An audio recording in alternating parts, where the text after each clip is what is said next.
ప్రభునందు ప్రియమైన శ్రోతలకు వందనములు. ఈ పోడ్కాస్ట్ కార్యక్రమంనకు స్వాగతం.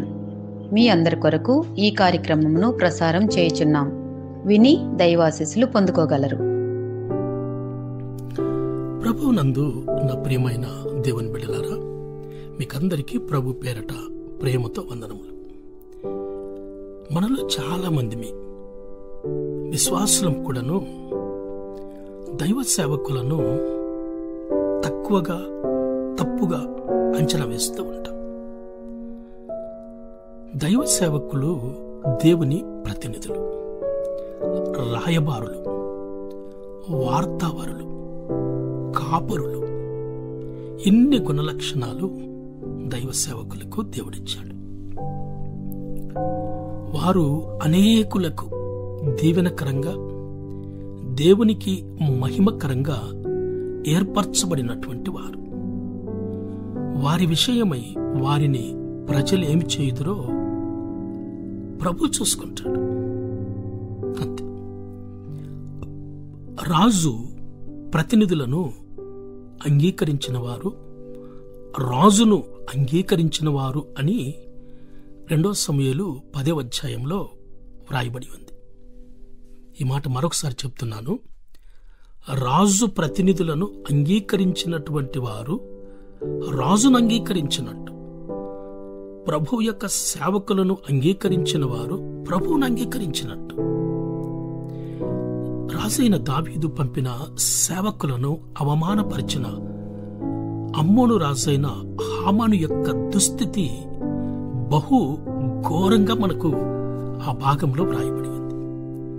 అమ్మోనీలకు సహాయం చేసిన సిరియనుల పరిస్థితి కూడాను అది కదా. దీవెన దానికదే వచ్చినది కాదు. రాయబారిని ఒక ప్రవక్తగా భావించి అంగీకరించిన యెడల ఒక బహుమతిని మనం పొందుకుంటాం. ఇక్కడ నేను మీకు ఒక మాటను గుర్తు చేస్తున్నాను. సేవకుడు దేవుని ప్రతినిధి కదండి. ఆ సంఘములో ఉండే ఆత్మలన్నింటినీ పరలోకానికి నడిపించే బాధ్యత దేవుడు సేవకులకు అప్పగించాడు. విశ్వాసులు సేవకుడి యొక్క పద్ధతులను అనుసరిస్తూ సేవకునికి లోబడి ఉండాలి. సేవకుడి మీద తిరుగుబాటు చేయకూడదు. అసలు నువ్వెవరు సేవకుడి మీద తిరుగుబాటు చేసేదానికి? నువ్వు సంఘ పెద్ద కావచ్చు. సంఘ పెద్దలను సంఘం ఏర్పరచుకుంటుంది. సంఘ సేవకుణ్ణి దేవుడు ఏర్పరచుకుంటాడు. దేవుడు ఏర్పరచుకున్న దేవుని ప్రతినిధిని నువ్వు తక్కువగా ఎలా అంచనా వేస్తావు? తప్పు కదా. రాయబారుని నీతిమంతునిగా అంగీకరించిన యెడల మరి ఒక బహుమతిని పొందుకుంటాం. ఒక మంచి ఉద్దేశంతో గిన్నెడు చన్నీళ్ళిచ్చి పొందవలసిన బహుమతిని పొందుకుంటాం. క్రీస్తునందలి విశ్వాసము ద్వారా మనము దేవుని బిడ్డలమై ఉన్నాం. యథార్థముగా ఆయనను వెంబడించుచు ఆయన చిత్తమునకు విధేయులమై ఉన్నప్పుడే ఆయన రాయబారులము, శిష్యులమై ఉంటాం. నేడు యథార్థముగా నుండు శిష్యులు క్రీస్తునొద్ద నేర్చుకొనొచ్చు ఆయన కొరకు జీవించువారు. ఆయన కొరకు అవమానము నుండి మరణించిన వారు ఎంతో అవసరమై ఉన్నారు.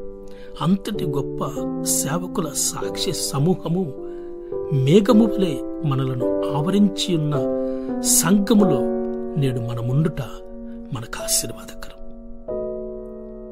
నా ఈ మాటలు మీకు అర్థమవుతున్నాయని నేను అనుకుంటాను. మీకు ఒక సందర్భాన్ని నేను గుర్తు చేస్తాను.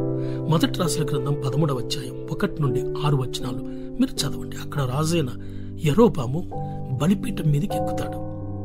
రాజు బలిపీఠం మీదకి ఎక్కకూడదు కదండి, కానీ ఎక్కాడు. అక్కడ ఒక ప్రవక్త ఉండి బలిపీఠం బద్దలైపోతుంది అని చెప్పాడు. చెప్పగానే బలిపీఠము మీద ఉన్నటువంటి రాజైన యెరోబాము 4వ వచనంలో ఏమంటాడంటే, వానిని పట్టుకొనుడి అని చెయ్యి చాచాడు. 13:4 వానిని అంటే ఎవరిని? ప్రవక్తను. చూశారా? ప్రవక్తను పట్టుకొనమని చాచిన చెయ్యి అలా ఎండిపోయిందండి. ఈ మాట వింటుంటే భయమవుతుందేం కదా. ఎప్పుడైనా ఎక్కడైనా దేవుని సేవకుని తక్కువగా మాట్లాడినావా? తప్పుగా మాట్లాడినావా? తప్పుగా అంచనా వేశావా?